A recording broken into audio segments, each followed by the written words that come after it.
Hi friends, ఈరోజైతే టమాటా రసం ready చేసుకుందాం. దానికి కావాల్సినవి ముందుగా 4 టమాటాలు, కొంచెం చింతపండు మొత్తం శుభ్రంగా కడుక్కొని ముక్కలుగా కట్ చేసుకొని ఒక గిన్నెలో వేసుకుందాము.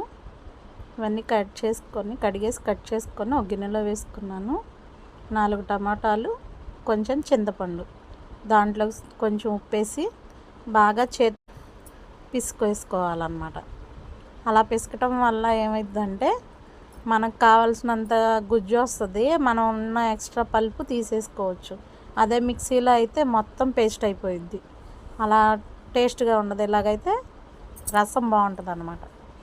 ఇప్పుడు దీన్ని బాగా పిసికేసి దాంట్లో ఉన్న ఎక్స్ట్రా పల్పు అంతా తీసేసి ఒక గిన్నెలోకి తీసేసుకుందాం.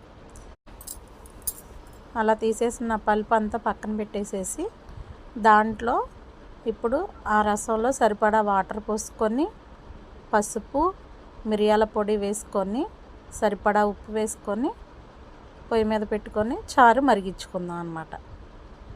అలా మరిగించుకున్న తర్వాత మనం దానికి పోపు పెట్టుకుందాం.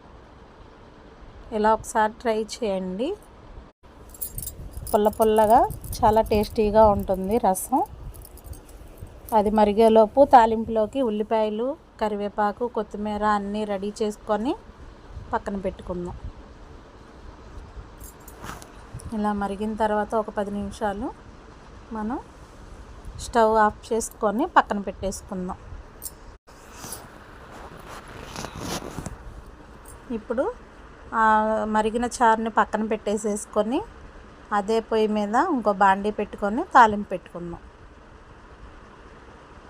దాంట్లో బాండీ వేడెక్కిన తర్వాత ఒక గంట నూనె పోసుకొని దాంట్లో ఆవాలు, జీలకర్ర, ఇంకా మీకు కావాలనుకుంటే వెల్లుల్లిపాయలు కూడా వేసుకోవచ్చు.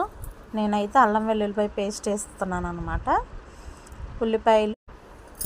ఉల్లిపాయలు కూడా వేసుకొని అవి కూడా వేగిన తర్వాత కొంచెం అల్లం వెల్లుల్లిపాయ పేస్ట్ కూడా వేసుకున్నాము.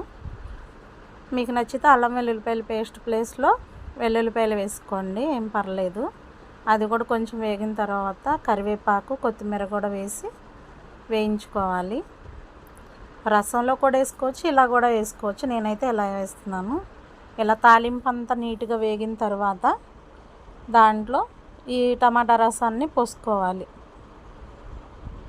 పోసుకొని ఆ తాలింపు అంతా మళ్ళీ గిన్నెలో పోసుకున్న తర్వాత మళ్ళీ ఒక మంట తగిలే వరకు పొయ్యి మీద ఉంచితే టమాటా రసం రెడీ అయిపోయింది.